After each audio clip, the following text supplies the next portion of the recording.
पगड़ी को हवाओं में उछाला जाए, सोचता हूं कोई अखबार निकाला जाए। आदाब, मैं तारिक आजमी और आप देख रहे हैं PNN 24 न्यूज। खबर वही जो हो सही। हमारे भारत की वीर सेना ने ऑपरेशन सिंदूर के तहत पाकिस्तान में आतंकवादियों के गढ़ को कब्रिस्तान बना रखा है। आतंकवादियों को चुन चुन करके हमारी सेना मारे पड़ी है। इन 5 कमजरफों की आप शक्ल को देख लीजिए, इन मरदूदों को आप पहचान लीजिए जो आम इंसानियत के ऊपर एक कलंक है। इन मरदूदों ने न जाने कितनी आतंकी घटनाओं को अंजाम दिया। इन दहशतगर्दों को जहन्नम तक पहुंचाने का श्रेय हमारी बहादुर सेना को है। आज पाकिस्तान इस बात को कबूल कर रहा है कि ये 5 दहशतगर्द मारे गए। हमारी सेना लगातार फुटेज जारी कर रही है और बता रही है किन किन आतंकियों के ठिकाने के ऊपर हमारी सेना ने हमला किया। हम साफ बताते चले कि आवामी इलाके के ऊपर भारतीय सेना ने हमला नहीं किया और बहादुरी के साथ आतंकियों को, दहशतगर्दों को जवाब दे रही है। मगर हाँ, कमजोर, नीच और पाकिस्तानी सेना हाथों में चूड़ियां पहन करके भारत के जो है आवाम के ऊपर वो गोलियां चला रही है। ऐसे लोगों को एक जो है नीच से ज्यादा की उपाधि आप नहीं दे सकते हैं। अरे मर्दों के तरीके से अगर लड़ना है तो सेना के सामने लड़ो। क्या तुम आवाम के जो है निहत्थे आवाम के ऊपर गोलियां चला रहे हो? हमारी सेना लगातार आतंकियों के ठिकाने को तहस नहस कर रही है। ये जंग पाकिस्तान से नहीं बल्कि पाकिस्तान के अंदर पल रहे दहशतगर्दी और दहशतगर्दों से है। इस जंग में भारत का हर एक नागरिक अपनी सेना के साथ खड़ा है। ना कोई हिंदू है, ना कोई मुसलमान है।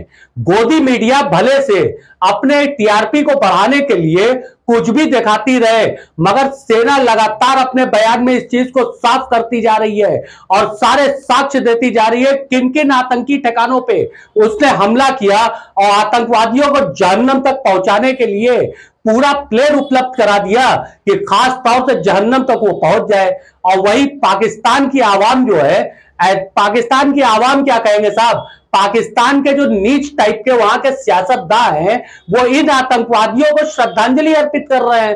एक बार फिर से इन जो है दहशतगर्दों की शक्ल देखिए, शक्ल पे ही फिटकार बरस रही है। आम आवाम को मारने वाले, निहत्थे इंसानों को मारने वाले, इनकी शक्ल पे फिटकार नहीं बरसेगी तो क्या बरसेगी?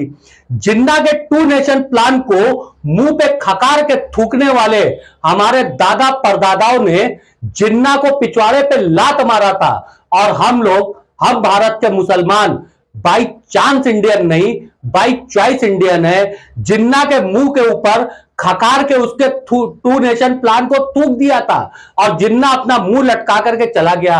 आज भी भारत के अंदर पाकिस्तान की पूरी आबादी से ज्यादा मुसलमान रहते हैं। हाँ, कुछ लोग ऐसे हैं जो मुसलमानों के ऊपर सवाल उठाया करते हैं।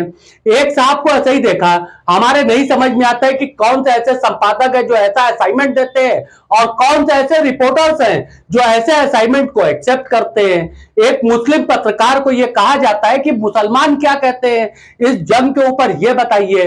वो मुस्लिम पत्रकार जो है मुसलमानों के बयान लेने जाते, भाई तुम भी तो मुसलमान हो, तुम भी जवाब देना चाहिए। मुसलमान यही कहते हैं कि पाकिस्तान के अंदर घुस करके जितने आतंकवादी हैं सबको कुत्ता बना देना चाहिए।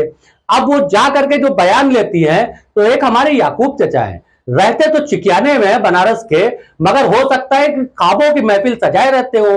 उनके नजर में पता नहीं कहां से आ गया कि पाकिस्तान की जीत पे मुसलमान पटाखे फोड़ते हैं, जबकि ऐसी कोई हकीकत नहीं है। आज तक कभी ऐसा नहीं हुआ। हमको भी बुढ़ापा आ रहा है इसी समाज में रहते हुए। हो सकता है याकूब चचा को कभी ख्वाब में इस तरीके का आ गया होगा, मगर हम बताते चले कि हम वो मुसलमान हैं जो पाकिस्तान के तानाशाह परवेज मुशर्रफ के भारत आने के बाद उसकी आंख से आंख मिला करके उसको चैलेंज कर देते हैं। मौलाना महमूद मदनी का हमको एक वीडियो एक हमारे मित्र अभिनव मिश्रा 20 साल पुराना भेजा था। पाकिस्तानी तानाशाह, वैसे भी पाकिस्तान में तानाशाह को ही जन्म दिया है, कोई सेकुलर नेता को जन्म नहीं दिया है। पाकिस्तानी तानाशाह परवेज मुशर्रफ जब भारत आया था तो हमारे मौलाना महमूद मदनी ने आंख से आंख मिलाकर के परवेज मुशर्रफ को जो करारा जवाब दिया था, वो परवेज मुशर्रफ का चेहरा लटक गया था। इस 1-1.25 मिनट के वीडियो को आप जरूर ध्यान से देखिएगा और एकदम समझ लीजिएगा कि जो मौलाना महमूद मदनी कह रहे हैं यही भारत का हर मुसलमान कह रहा है। पाकिस्तान की जितनी टोटल पॉपुलेशन है उससे ज्यादा पॉपुलेशन में इंडियन मुस्लिम्स यहाँ रहते हैं। जी हाँ। आपको मालूम होना चाहिए। हाँ, मुझे मालूम है जी।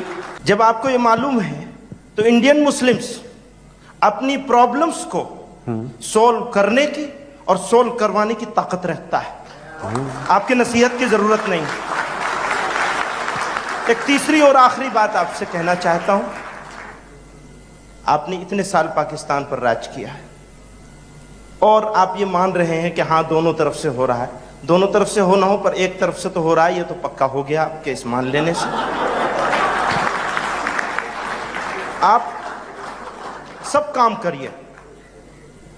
इंडिया की जो ये सिविल सोसाइटी है, इस सिविल सोसाइटी में टोटल पॉपुलेशन के 70% से ज्यादा, मैं एहतियात से कह रहा हूं वो 90% से ज्यादा है, 70% से ज्यादा लोग ऐसे हैं जो इंडियन मुस्लिम्स के साथ उनकी प्रॉब्लम के लिए लड़ने के लिए तैयार हैं हमेशा, और लड़ा है जुल्म के खिलाफ। आप अपने किसी रिमार्क से प्लीज, चाहे यहां करें और चाहे पाकिस्तान में रह करके करें, इंडियन मुस्लिम्स को एलिनिएट करने की कोशिश न। हमारी मुल्क परस्ती के ऊपर सवाल उठाने वालों को खुद सोचना चाहिए कि तुम नफरत तो नहीं फैला सकते हो। हम वो मुल्क परस्त हैं जिसने किसी जयचंद को जन्म नहीं दिया।